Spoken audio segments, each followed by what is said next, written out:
Good morning, everyone. For those who weren't in the opening session, my name's Fiona Haslam McKenzie. I am a Program Lead for Regional Economic Development for the CRC Time. I'm at the University of Western Australia this morning, located on the Swan River in Whadjuk country of the Noongar Nation. I acknowledge the traditional owners of this land and the lands on which we are all meeting across Australia. I also acknowledge the past leaders, present and emerging, and I look forward to working with traditional owners in our future projects. Some housekeeping rules before or some guidelines rather than rules, before we commence our session this morning. Please use the live Q&A button to leave your questions for presenters during their presentations. There will be a Q&A at the conclusion of each presentation. For general comments and to interact with other attendees, but not for questions, please note questions submitted in the discussion forum aren't monitored. So let's commence on what is a very full list of presentations from the project leads for the Program 1. We'll commence with Professor Andrew Beer's presentation. Andrew's not able to join with us this morning, but we do have a recording of his presentation.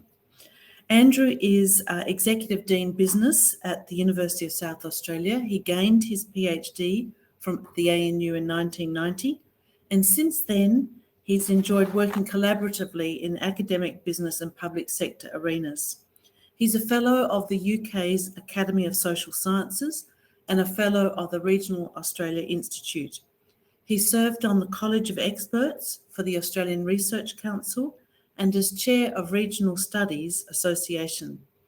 Andrew's led many major research projects with his research interests, accompanying a range of issues including the impacts of structural change within the economy, place-based policy, the strategies needed to sustain businesses and regions, population dynamics and demography, and the operation and functioning of Australia's housing markets and the impacts of an ageing population. He's published widely in academic journals and has authored several books. Andrew has led the repurposing project for this particular foundation project.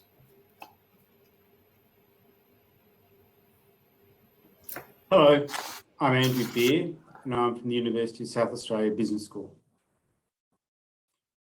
I'm talking today about post-mining land use and in particular the repurposing of mine sites. Before I begin, I'd like to acknowledge that I'm speaking today on the traditional lands of the Gardner people, and I pay respect to the elders past, present and emerging, and also acknowledge their ongoing spiritual relationship with this land. I also have the honour today of representing the research team, which includes Amanda Davies, Sally Weller, Fiona Haslam McKenzie, Claire Cope, Kirsten Holmes, Julia Keenan and Martin Zimiski. We're a research team drawn from 4 universities and 3 states. I've also been fortunate enough to have the guidance and advice of an industry advisory group, and they've been fundamental to shaping up this project, and our thanks go to them. This presentation today really addresses our first output from this project, which is the preliminary report, which is now published on the CRC Time website. We will come to an end with this project around February, March of the next year, where we actually present our final report, which includes both the insights from our literature search, but also approximately 10 case studies will be embedded in that work, and we'll be drawing on those insights as well. What I want to do today is talk to you about the major concerns of the project, some of the key themes to inform that work, but also I want to talk to you about the questions we see shaping debate around post-mining land uses in Australia over the coming years. Essentially, the 7 dot points on the left of the screen provide insight into our guiding questions for this research. They're questions that focus on national and international experience with respect to the repurposing of mines. They're focused on the adverse impacts of current planning closure processes. They examine also the optimal conditions for the repurposing of mine sites by location, mine type, engagement with the community, but also engagement with governments and broader regional planning processes. There's a question there about the repurposing of mine sites being embedded into community priorities, as well as issues around the timing of mine site repurposing. For example, about whether it's best to consider the repurpose of a mine when you're first planning the mine, or whether you wait to the end of the mine life and then undertake that process, or perhaps undertake that process sometime down the track, maybe 10 years or 15 years later. That then raises questions around current thinking about best practice. And finally, there's that question around what we can learn from case studies. And the final report, as I mentioned before, includes 10 case studies and the insights that come from that. There is actually a small but really informative literature or body of published work about repurposed mines. And when you look internationally, you find there's at least 364 documented examples of mines being repurposed around the globe. But of course, that's a relatively small fraction of the more than 50,000 mines that can be identified globally. And we'll come back to that issue about the percentage repurposed at a later point in this presentation. I think one of the key points we have to come to is we have to recognise that there's an enormous range of uses to which mines are being put. So the image on this slide talks to really a quarry site that's been repurposed into a leisure centre and stadium that people can use for their enjoyment in that particular community. And when you look at the published work on mine sites, Holcomb and Keenan recently documented that the major use of former mine sites is really for fairly passive recreation, as well as environmental assets. And that includes wetlands, but also gardens, but also just places to visit. There are, of course, many other uses, and that includes active tourism, including mine sites as places for physical activity and venture tourism. And this includes zip lines, including zip lines underground, recreation uses that include hotel accommodation. In Pennsylvania, there's an example of an office block that's been created underground in a former mine site. In a number of parts of Australia, but also internationally, we see examples of former mines being repurposed to reprocessing of waste materials or for the development of value-added products out of that waste through bioreactors. There are examples we can find around the globe about mine sites being used as science precincts, but also mine sites being used for energy generation, including, for example, as pumped hydro sites, and also examples of being used as places for which photovoltaic cells can be placed as a relatively benign spot for what can often be thought of as a visually destructive activity. So there's a huge range of purposes for which mines can be used and have been used around the globe, but obviously not necessarily at scale. So through our review of the literature and the discussion that we had both as a research team and also with our industry advisory group or reference group, we came to a number of conclusions which we think are the start of a conversation with the broader industry, government and the community around the repurposing of mines. So we acknowledge there's some really good resources out there, and we make particular reference to the International Council of Mining and Metals Good Practice Guide, which was published in 2019. And our thinking around this is that while this is an excellent document, it provides valuable advice. Often it's difficult for mining companies and other interested parties to translate that advice into specific action at the mines they have responsibility for, or the mines that sit within their community. And that means that in many ways, the repurposing of mines has not been considered in a systematic fashion. It is not built into business as usual, if you like, in terms of the work of communities and the work of mining firms.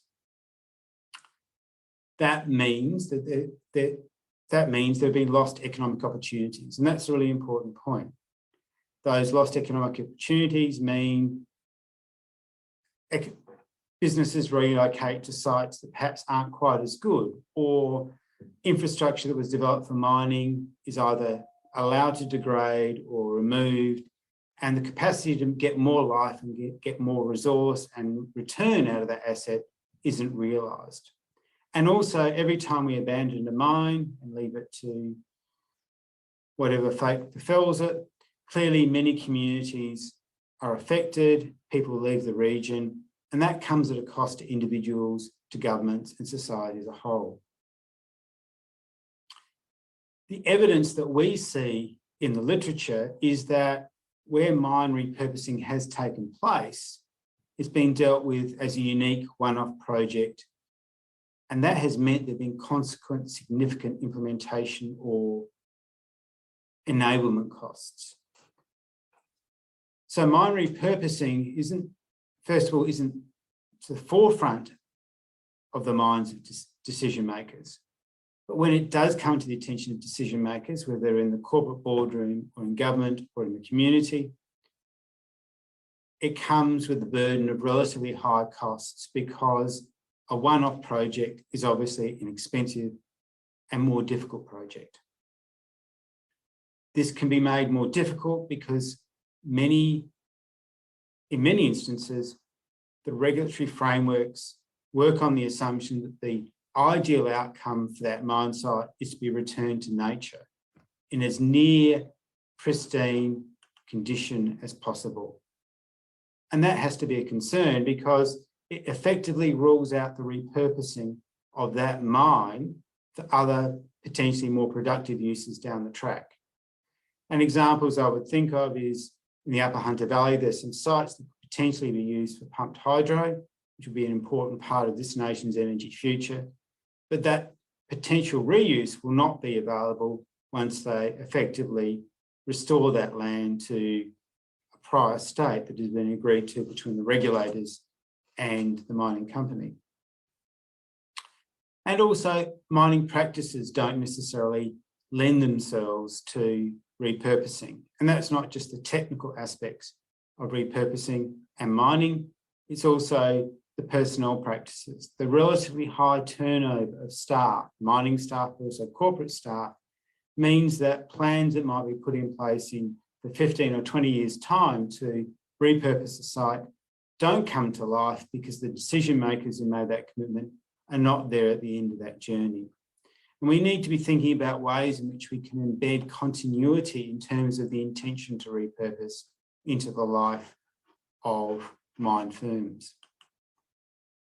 So to conclude, and recognising that there are other speakers in the session, I end with three key questions, because I think that's where our final report will end, and that's certainly where the preliminary report ended.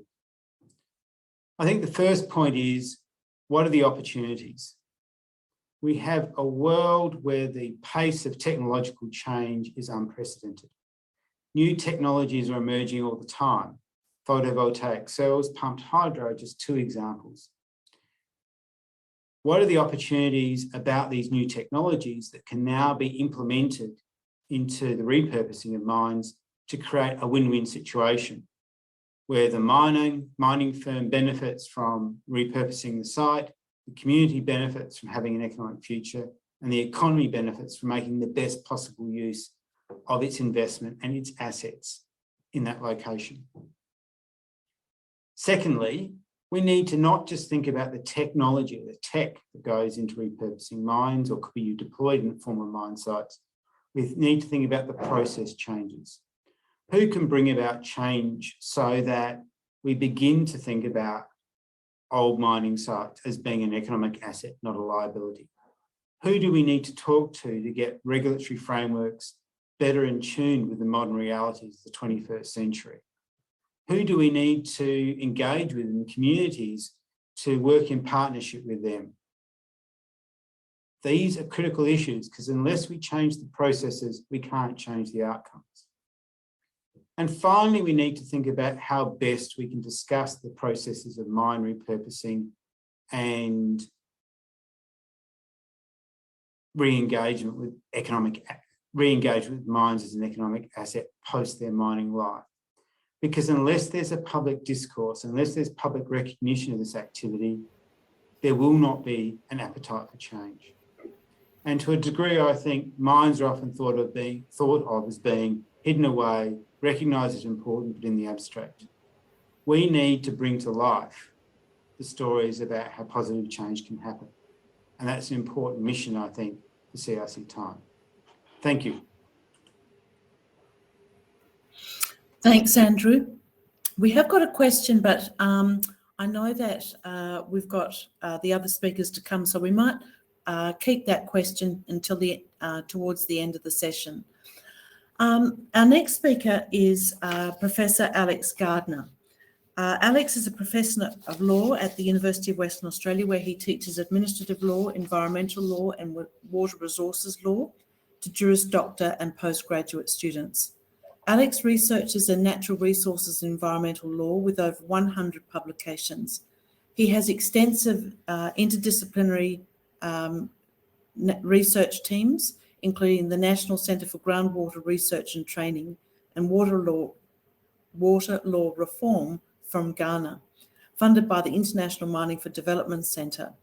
And in 2015, a report for the Commonwealth on shale and tight gas impacts on biodiversity and water resources. Alex maintains a legal practice certificate and has advised West Australian and Commonwealth government agencies. He's been a contributing editor to the Environmental and Planning Law Journal since 1993 and was the editor of the Australian Resources and Energy Law Journal from 2012 to 2017.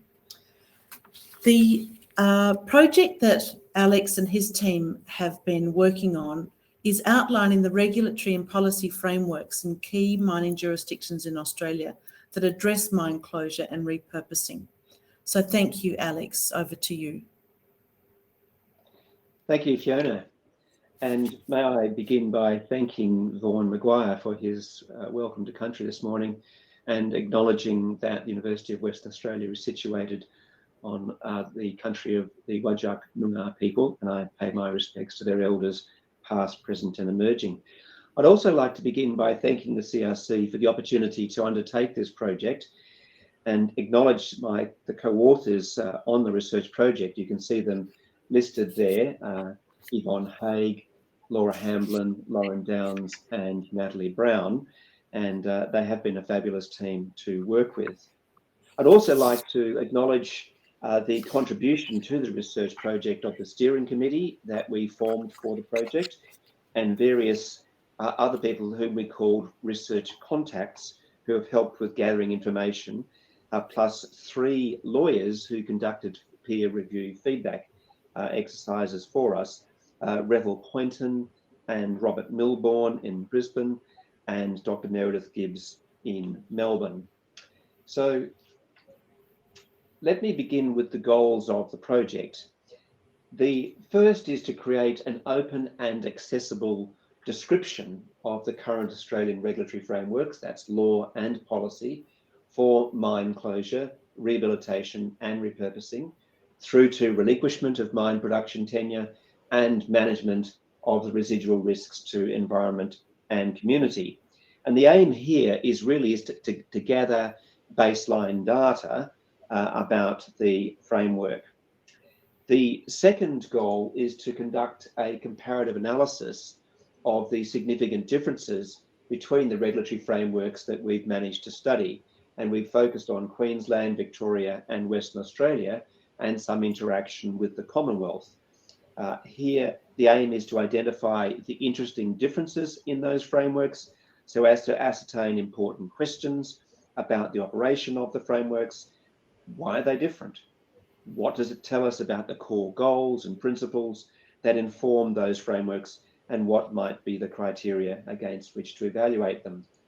The third goal is to prepare recommendations for future research by the CRC on potential reforms to those regulatory frameworks to achieve regulatory harmonisation within jurisdictions and nationally.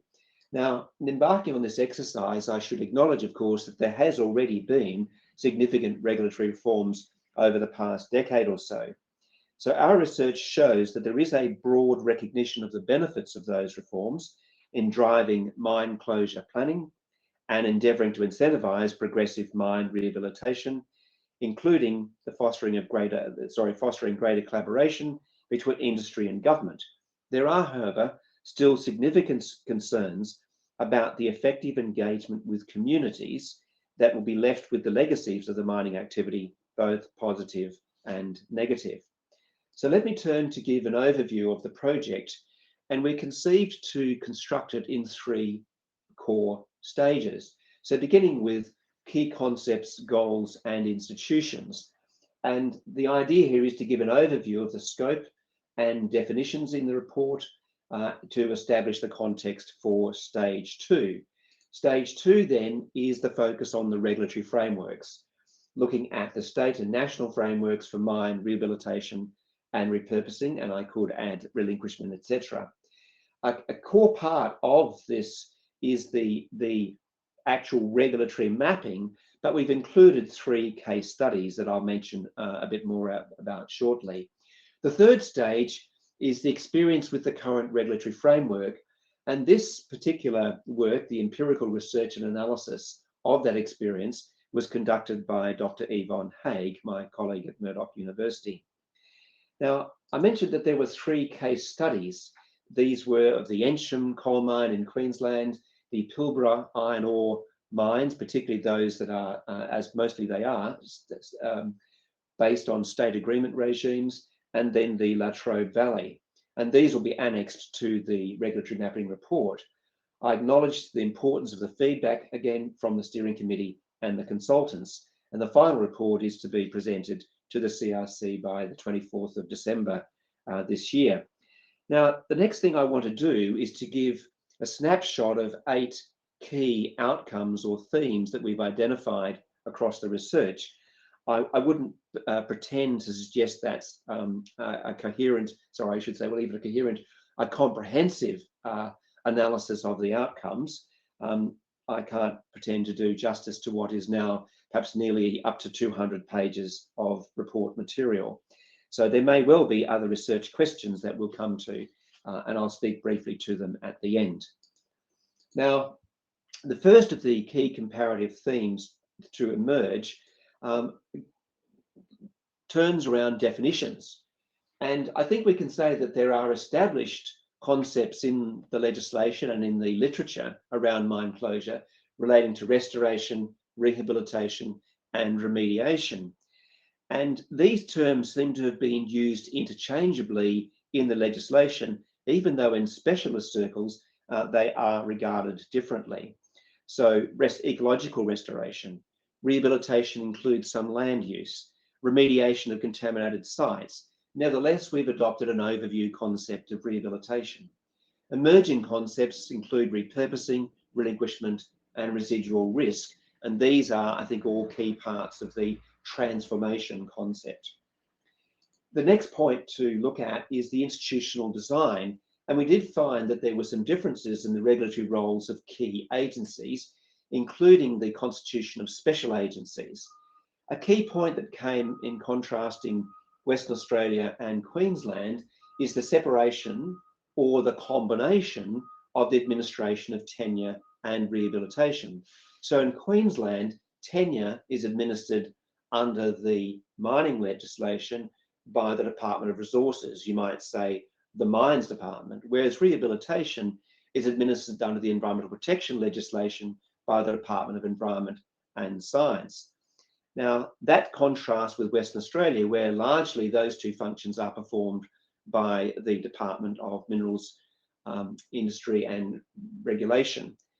Now, that's that does raise some questions about the value of separating or combining these agencies. It's important to note that these government agencies are drivers of transparency and accountability, including especially in the consultation process. And in this regard, we noted the, quote, deferred proposal pathway under the Mining Act Western Australia. And I can say that's briefly where an applicant for a mining lease doesn't actually have to present a mining proposal and mine closure plan as part of the application. They can defer that process to a later bureaucratic process. Whereas in Queensland, you get the objections to both the mining tenure and the Environmental Authority being discussed or determined in the Queensland Land Court by an independent process. If I turn next to the mine closure planning and execution, and we've looked here from proposal through to relinquishment, important questions come around legal enforceability, the value of legislation guiding this process versus guidelines. Western Australia's current process is of presenting and approving mining proposals and closure plans under statutory guidelines, but resulting in outcomes of questionable legal effect. There are also questions around community perceptions about community consultation. So after the initial proposal, there seems less community consultation, and that leads to perceptions of regulatory capture. If we think of financial assurance mechanisms, two key techniques have been used: bonds and levies for pooled funds. Now, the pooled fund levy incentivizes progressive rehabilitation, and of course, bonds are there really for high-risk projects. And their questions are they working? I won't try to answer the question now, but some important questions about it have been the calculation and determination of contribution liabilities and the transparency of them. For example, can they be challenged? If we move next to the question of the legal effect of reforms, most legislation has prospective effect. Existing mines will be captured, and that may mean that some existing operations that aren't captured are left to regulation under, quote, the social license. Now, this has been highlighted in the Ensham case study, where there's been the question around mine voids being regulated under the new legislation. In the Pilbara, our case study has shown the inconsistency between the Mining Act regime, where all existing mines are covered by the new mandatory mine planning,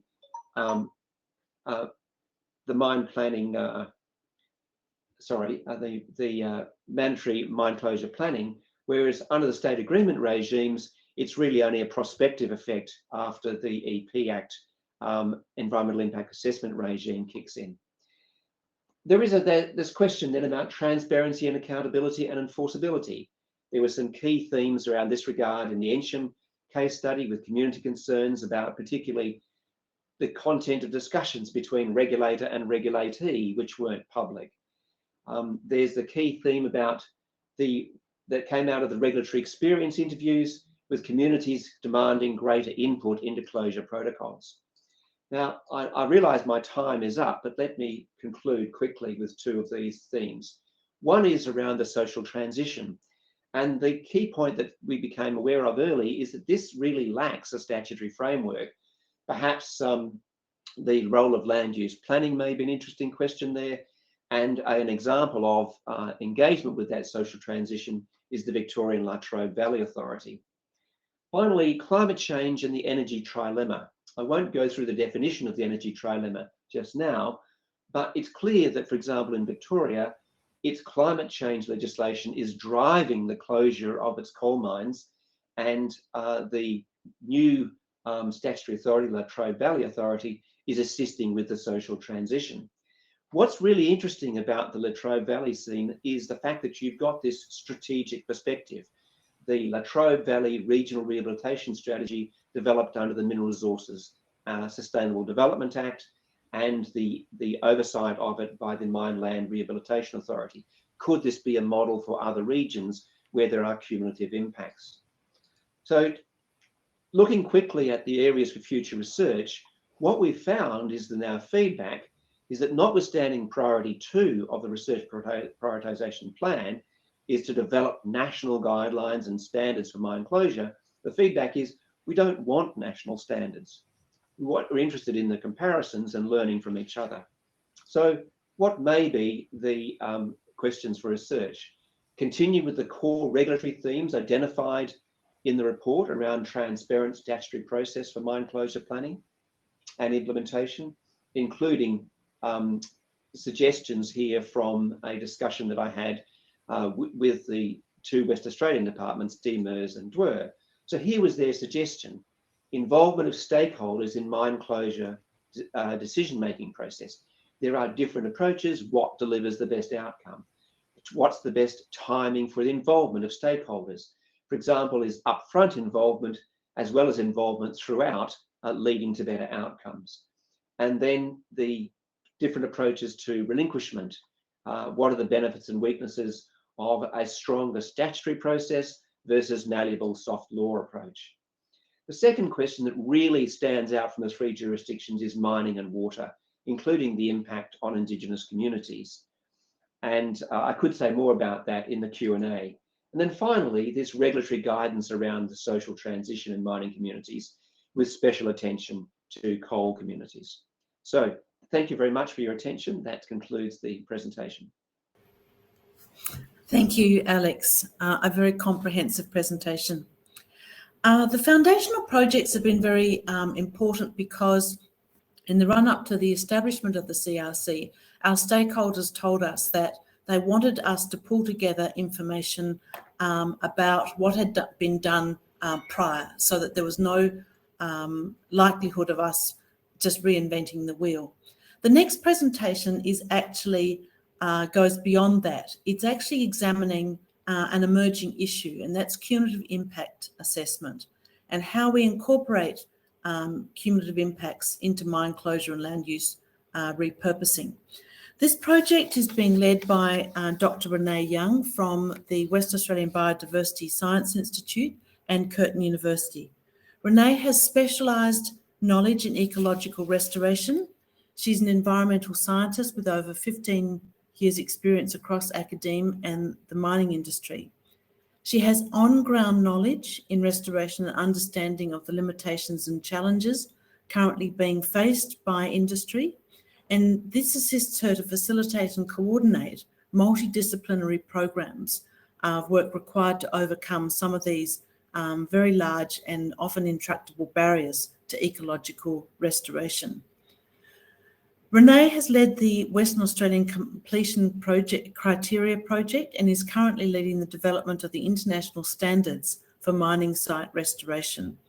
In a joint appointment, Renee is the Program Director for Restoration of the West Australian Biodiversity Science Institute and the Centre Management for the ARC Centre for Mine Site Restoration. She's an effective collaborator between industry and researchers to deliver leading restoration technologies for improved biodiversity outcomes. Thanks, Renee. Thanks, Fiona. Pleasure to be here and great to connect with you all. I'd like to acknowledge that the work I'm presenting here today is a collaborative effort that we've pulled together over the past 12 months from a range of industry, government and academic professionals. So I'd like to acknowledge specifically Leanne Sinclair, who's been the research associate on this project, Jenny Pope, Sarah Holcomb, Laura Hamblin, Merritt Craft, Donna Pershke, Fiona McKenzie, Rachel Standish, and many more, including our advisory group, which has met month in since the start of the year to contribute to this project and the conversation around cumulative impacts. So before I start, I'd like to acknowledge the traditional owners of the lands of which I'm speaking to you from today, the Whadjuk people of the Noongar Nation, and also extend that acknowledgement to the traditional owners of the lands from where you may be joining us, both around Australia and internationally. I'd like to pay my respects to elders past, present and emerging. As we've heard through this morning's presentations, we're going to be seeing a large number of mines close throughout Australia over the next couple of decades. And this is going to present a really significant challenge in terms of the main economic drivers coming out of those regions, and the impacts will affect communities in a variety of ways, including environmental impacts, economic, cultural, and social impacts. So one of the challenges is that mine closure is typically regulated at the mine site scale, but communities are experiencing these impacts at the regional scale. But there's not a mechanism in place that enables us to be able to manage these cumulative impacts and facilitate a region towards an alternative post-mining land use. So, which brings us to the foundation project around cumulative impacts. And cumulative impacts are the successive, incremental and combined impacts, both positive and negative, on a society, the economy and the environment. They're both additive and synergistic, and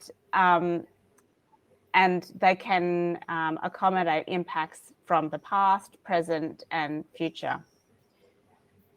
So the overarching challenge in this space is that we can't manage and mitigate the adverse effects of mine closure without a proactive plan, a regional plan for population changes, economic diversification, post-mining land uses that are going to be able to deliver the values that society wants.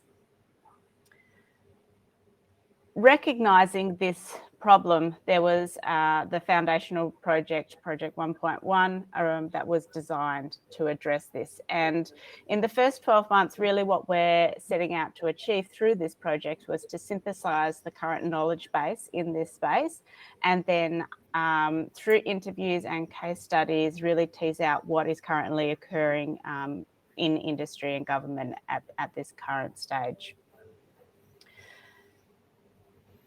So one of the needs for mine closure and cumulative impacts is the needs that I've sort of outlined are faced by a number of immediate limitations. And for example, the bulk of current regulatory mechanisms are focused on the EIA, or the approval stage of the mine. Mine closure plans are typically required throughout life of mine, and they get updated through that process, but that is much less transparent than the EIA process. We tend to focus closure regulation in Australia around environmental issues, and we don't see that prominence of economic, social and cultural values coming through our regulation.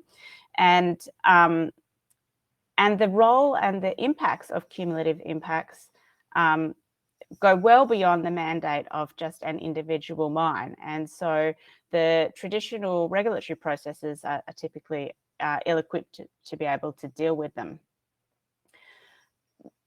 Tomorrow, we've got a whole session around cumulative impacts, and Jenny Pope will speak on some of the findings from the literature review in quite a lot of detail. But one of the main things that came out of the literature review was recognising that there's different forms of RCIA, and so these are categorised into these four forms that are on your screen now. Form 1, predictive CIA, which is undertaken by proponents as part of the EIA process. Evaluative regional CIA to understand the current conditions within a region. Predictive CIA as part of regional planning or a strategic assessment. And then Form 4, ongoing evaluative CIA to monitor and manage cumulative impacts within a region. And if we're thinking about cumulative impacts to inform mine closure, it's really forms 2, 3, and 4 that are most relevant to our needs. As I said in the introduction, a big part of this project was understanding the current practices associated with cumulative impact assessments in across Australia. And so we undertook interviews with government and industry and identified sort of some key themes which came out from those, which is around, who should take ownership over this process? How do we define what a region is? The key components that a framework will need, a big one around governance mechanisms, challenges and benefits as well. We also undertook a case study that was in the goldfields of Western Australia. This case study is not a specific regional cumulative impact assessment, but it was a project that was undertaken that looked at mine closure from a regional perspective. This work was done by Donna Perschke and Perschke Consulting. And in that process, there were 4 key stages. That was a context analysis, opportunity identification, opportunity evaluation, and then strategic plan development. Looking at those results, it really was very apparent that cumulative impact assessments would have been very valuable to inform the outcomes of that project.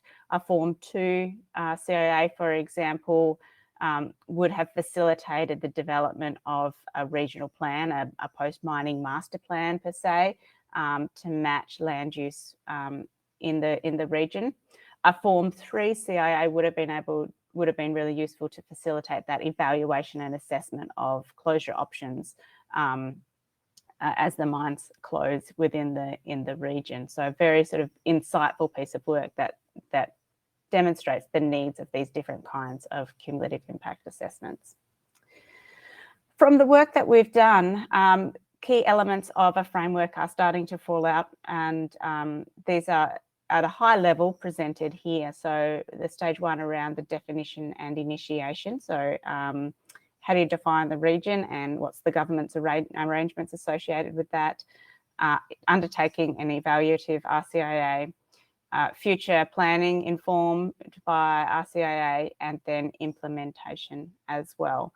And throughout this process, there's activities which are ongoing: stakeholder engagement, integration of Indigenous principles, land and knowledge in decision making, data collection and management as well. We've also identified key areas that need to be addressed in future research programs. These are sort of categorized here into 5 key themes: stakeholder engagement models, methods to evaluate those different kinds of cumulative impacts within the same framework, arrangements around data sharing and knowing which kinds of data we need for the different kinds of assessments, regional definitions, and again, as I've sort of highlighted previously in this presentation, a structural governance and leadership framework. So as we look forward, building on this sort of foundational knowledge that we've built over the past 12 months, we're answering questions around who should initiate and conduct regional cumulative impact assessments. Is it a regulatory or a voluntary process?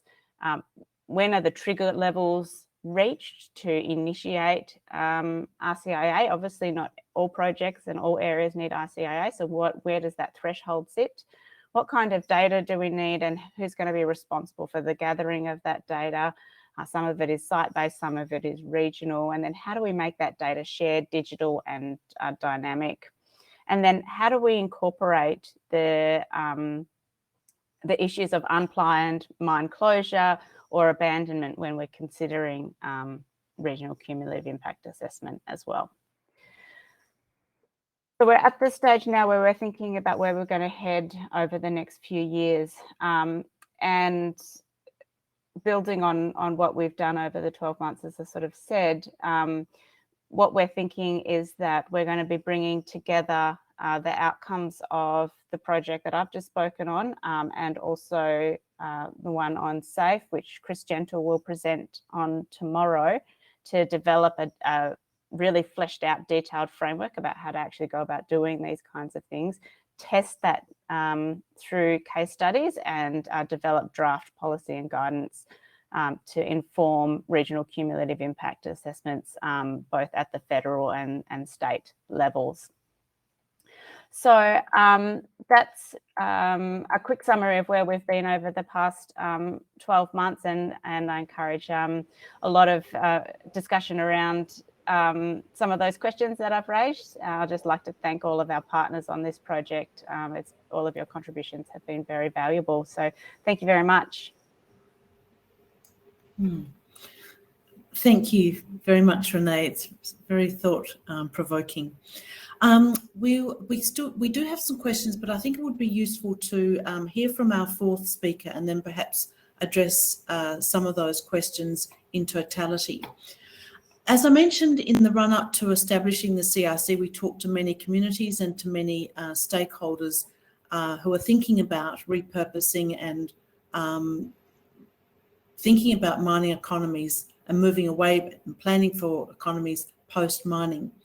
And one of the conundrums that consistently came back to us was the notion of economic value vis-a-vis social, environmental and cultural values, and how they should be addressed in totality.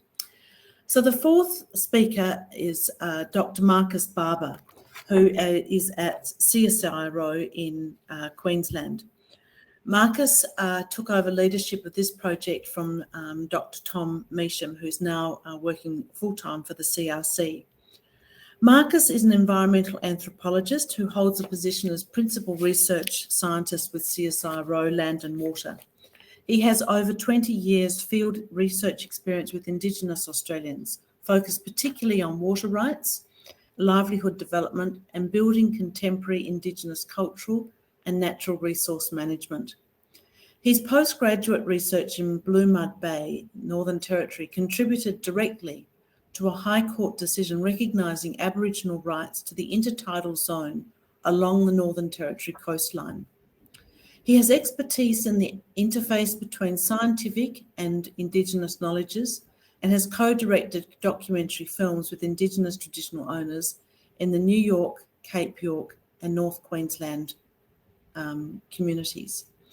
So we'll now hear from Marcus and about how his team have pulled together the different perspectives on value and values. Thank you, Marcus.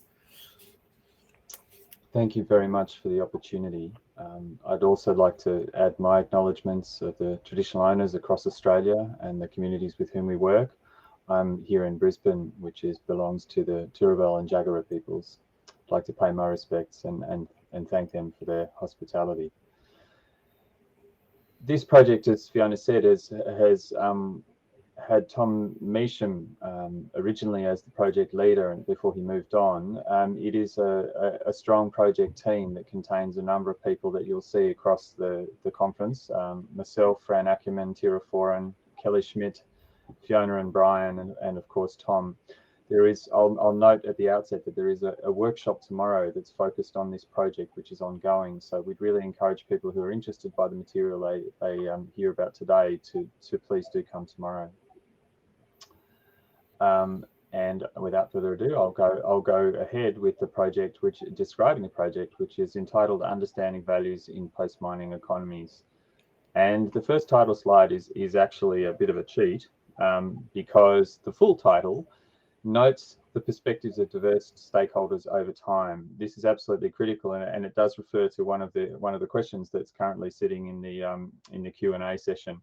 The intention of the project is to try to capture that diversity and try to capture the transitions that occur in stakeholders in mining transitions over time.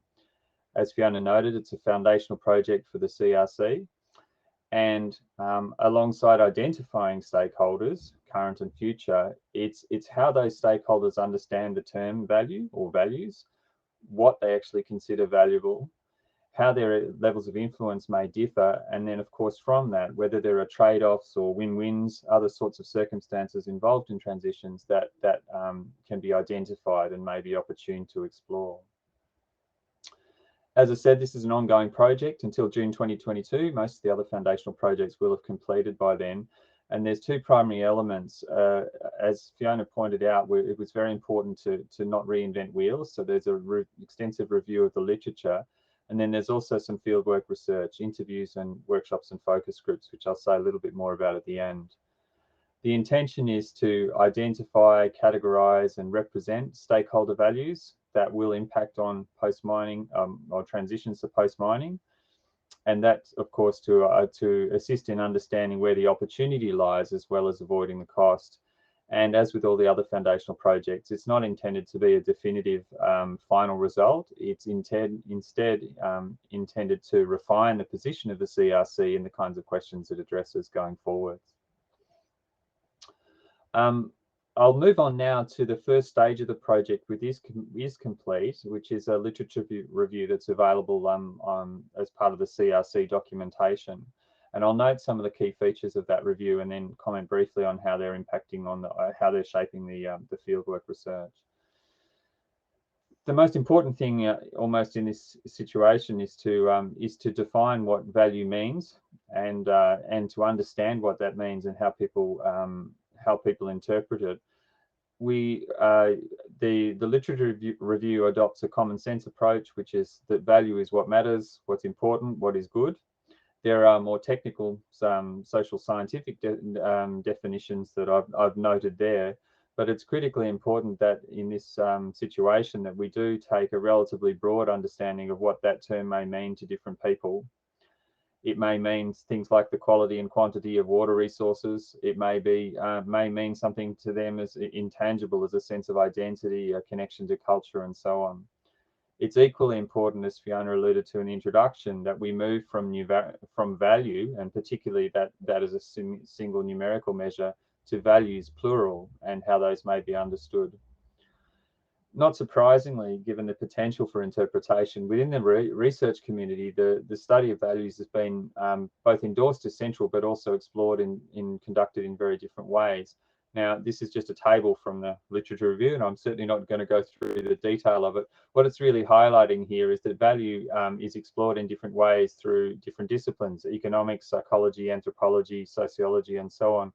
It's not necessarily known widely in the technical sciences how diverse the approaches are within the social sciences and how much those distinctions actually matter to the understanding and the final results that are generated. So the review takes that into account. And then why do this? Well, establishing those dimensions and definitions of values enables us to then delve more deeply into some of the further social scientific considerations. And these are technical questions about how values might be observed and measured. They're about the relationship between what people say and what they do, how espoused values relates to action. They're about understanding where values may actually contradict, or stakeholders may have two sets of values that aren't fully integrated with each other. And then also how power imbalances and other forces may influence which values appear or are prioritized in particular situations. Understandably, given the importance of this, the essential importance of this issue, there are considerable risks in ignoring values, and we've had some very strong examples of that in the last couple of years in Australia. Values may not be prioritized, or stakeholder values may not be prioritized because values themselves are not seen as a particularly important category, or their role in decision making is not recognized and prioritized, or that while both of those things are recognized, there are particular values that may be pertinent to that situation that don't get the level of attention they deserve. And this can lead to whole sets of consequences: loss of social license, conflict, reputations for corporate social responsibility not being validated, the loss of opportunity where post-mining assets are not used in ways that may be beneficial, and then challenges, of course, in maintaining and implementing and then maintaining those kinds of uses. The consequences of not thinking about values carefully and understanding them is critical. And of course, once one understands the potential landscape or terrain of value, then there becomes the question of how are differences in those values negotiated. And actually that process of understanding is a crucial foundational step in negotiating those differences. we fully expect and are finding considerable variations in values across spatial, temporal and social contexts, and that sometimes those values will relate to the process by which a particular outcome is reached as well as the result. So it's not just the nature of the post-mining landscape, it's actually how that landscape was achieved that is important. And that obviously the process of working through values and exploring and reconciling them then creates opportunities for consensus. And of course, the areas where consensus may be very difficult and therefore further attention is required. As I said, this is an ongoing project and we're literally in the field right now undertaking interviews over the last few weeks and in coming weeks. Excuse me. The three case study areas, one received a very good description this morning, the Gove Nhulunbuy mine in the Northern Territory in Yolngu country, the Noongar country of Collie in southwest WA, which was also discussed this morning, and the Latrobe Valley, which again received some attention this morning. Our interviews are exploratory, but they do target key CRC stakeholder categories: mining companies, traditional owners, government, community, mining services providers and researchers. We're looking forward to working through the material as it comes in and interrogating it on the basis of what the literature review identified, and also what the other projects, foundational projects in the CRC are reporting. One of the opportunities we have going a little later is that we will be able to absorb some of those results. The final report of the project will be complete in mid-2022. And as I said, we have some further short presentation and also a workshop tomorrow. So I'd really encourage as many people as want to come to join us tomorrow. I won't say tomorrow afternoon because it varies depending on where you are in Australia. Thanks very much.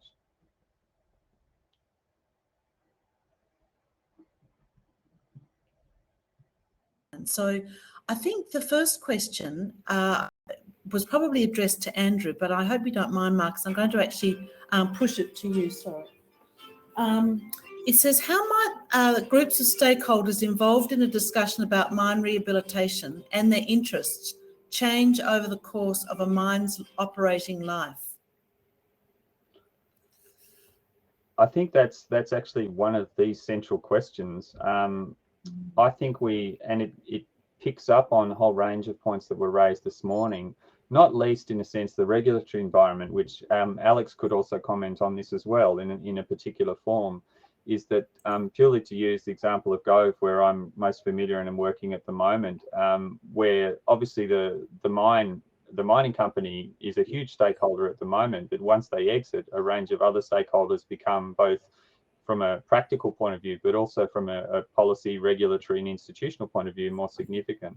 So I think we need to understand how some of the hard structures, some of the hard institutional structures shape who is influential or who becomes a stakeholder at particular moments, but also to be aware of how those in turn can influence what, for want of a better term, less obvious political dynamics and the ways in which changes in, for example, community composition as the mining company leaves actually change the way in which the mine will be interpreted locally, and therefore the post-mining landscape will be interpreted locally. Gove is an extreme example of that, Nhulunbuy, because it's actually going to revert fully to traditional land, which is a very substantial transformation from the current circumstances.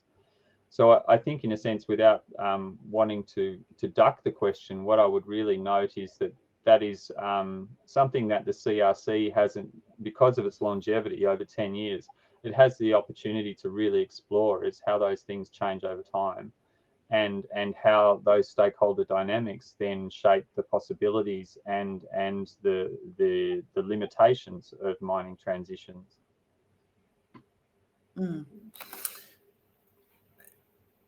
Alex has got something to say. Yeah, thank you. Yes.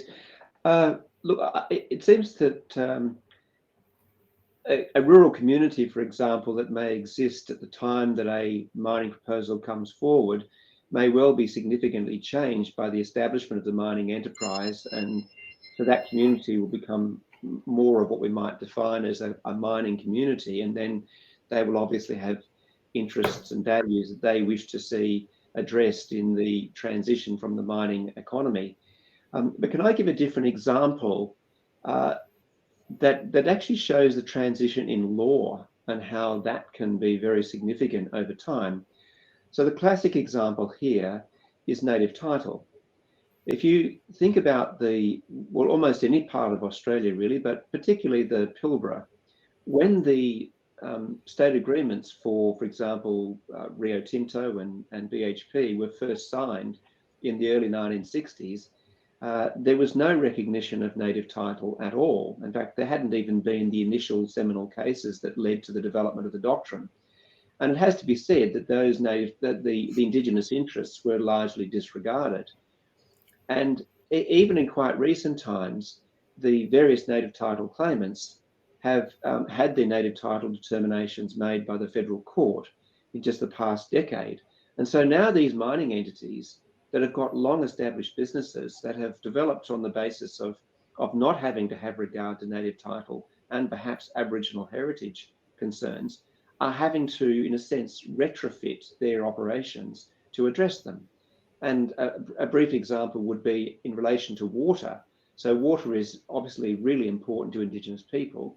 Native title recognition of water use is not high, but if you think about the impacts of mine dewatering on water resources in arid country, the groundwater drawdown may mean that you don't have springs and streams and water resources that are an important part, not only of prospective native title right exercises, but of heritage designations, that they may be obliterated for decades or even hundreds of years before the mining rehabilitation has effectively taken place with the recovery of the groundwater resource.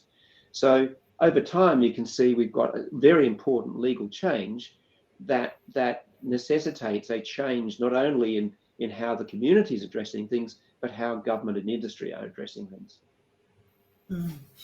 Thanks, Alex, and thanks, Marcus. Thomas Baumgartel has directed a question to Andrew, but I think in Andrew's absence, I'm wondering whether, Renee, I can flick it to you. And it says, repurposing mines require a different strategy in planning and initial social and economic investment compared to just rebuilding a landform with, say, for example, a natural land use. This will go beyond the capacity and requirement of a single mine site and company. And who's taking the lead in building a grand plan of repurposing in such a case? And I know that you've grappled with that whole notion of regional planning and how do what we plan, especially for cumulative impacts, go beyond just a particular community or a particular mine? Do you want to comment on what your team has been grappling with and how you're wrestling that one? You're on mute.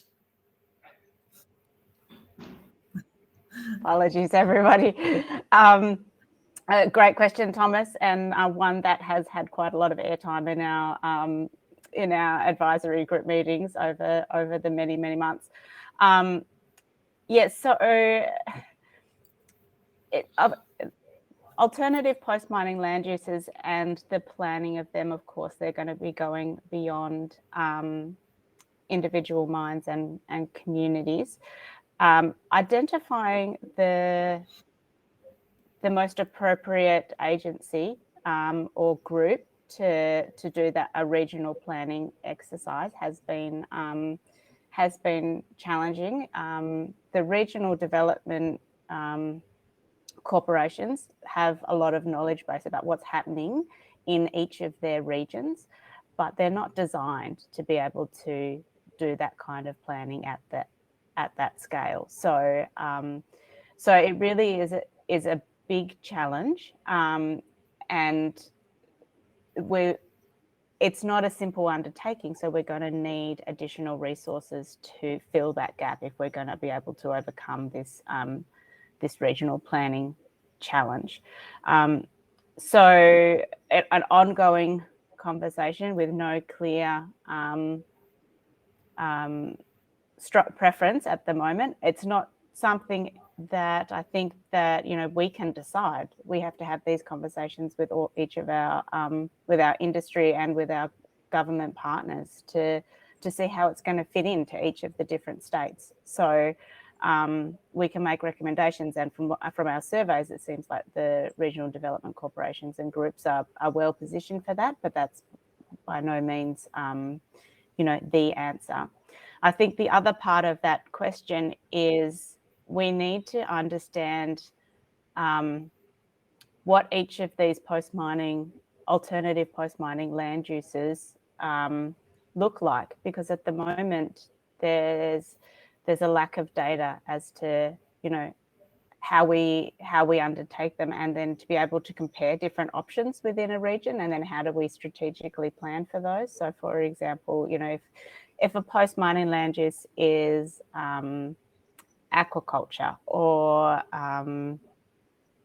renewable energy sources, urban development, what do each of those look like, and what information do we need to be able to undertake that, to be able to strategically plan different uses within a region and how that interacts with existing resources and infrastructure.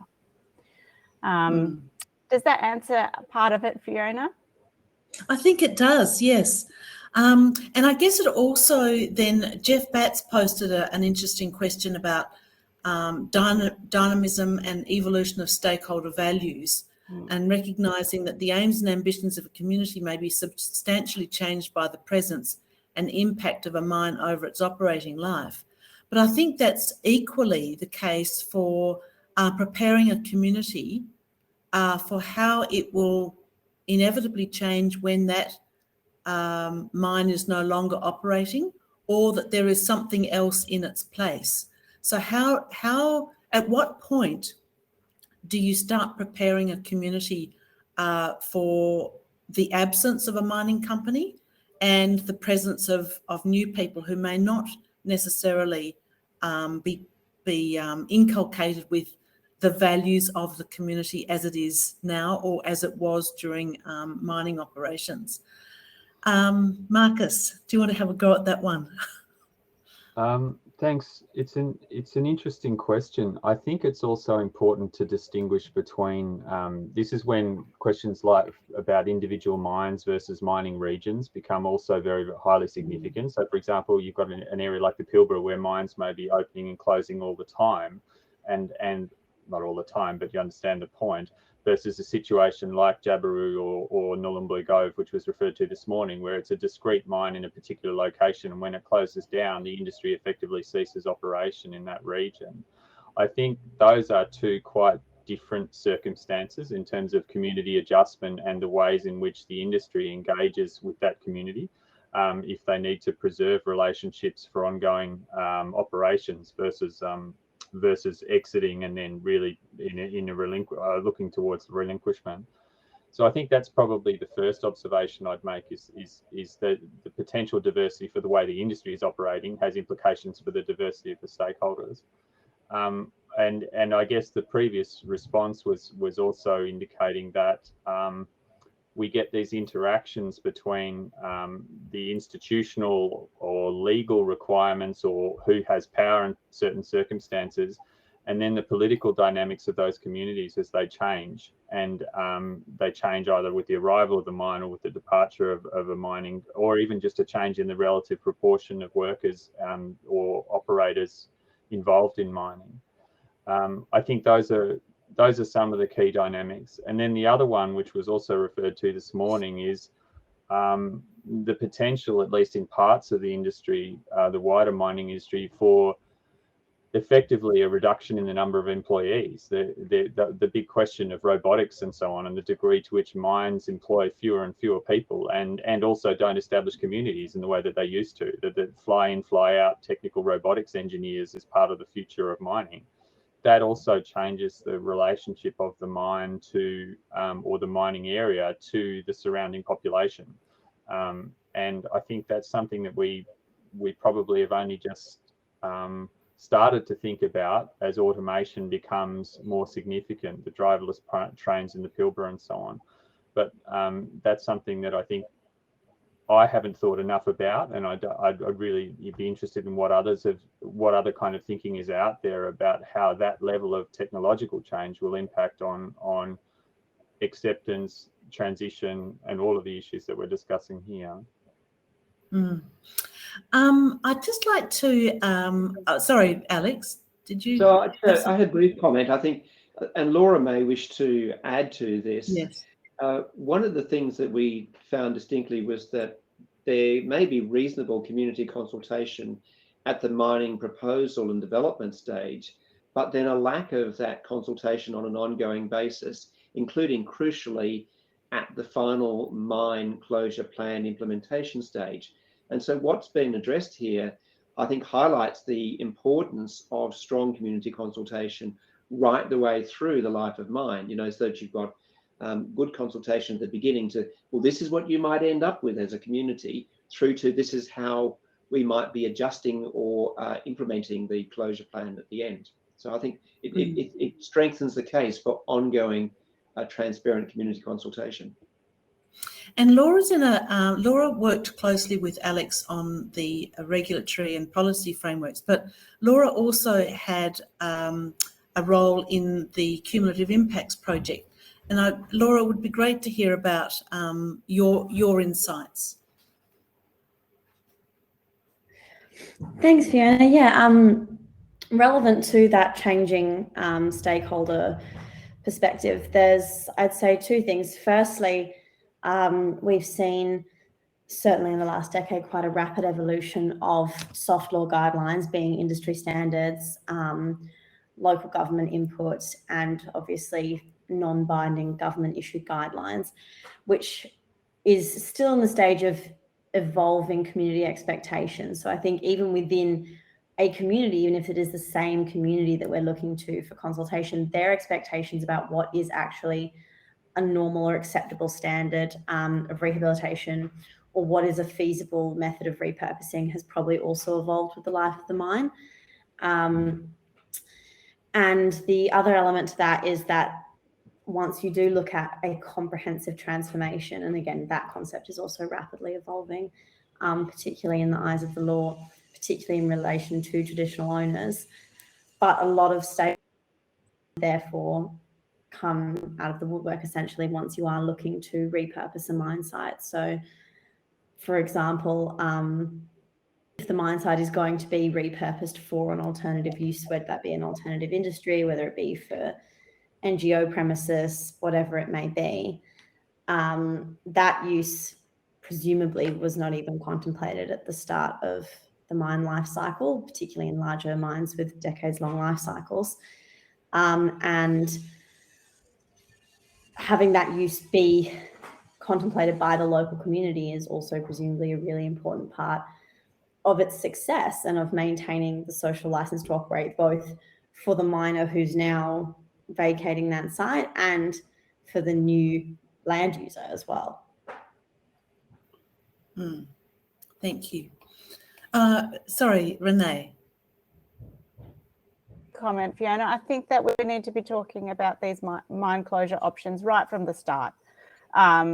If we're talking about, we're consulting with all of our key stakeholders and community around at the approval stage, we need to be talking about what closure is going to look like at that time, when the time comes as well.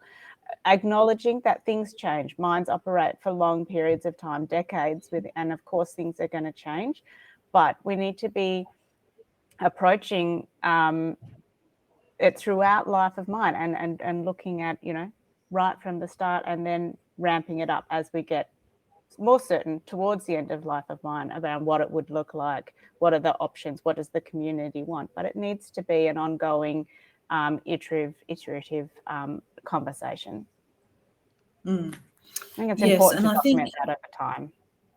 Yes, and in having worked on Andrew's project, it's evident that companies, governments, and also communities do need to be flexible and responsive to opportunities, but also open to, not being so ambitious that it's ridiculous. And that's also another challenge is, how do you bring people along with you without being so ambitious that you're setting people up to fail? I'm going to draw it to a close, but I just want to say a heartfelt thank you for everyone that's participated today. but also right across the year. It's been challenging that we haven't been able to see some of our teams face to face, but everyone's risen to the challenge brilliantly, and bringing together these dynamic teams across the nation is really, really exciting, and I hope that we will continue to work very productively in the future. So thank you again for everyone's presence and participation today. Thanks so much, Fiona.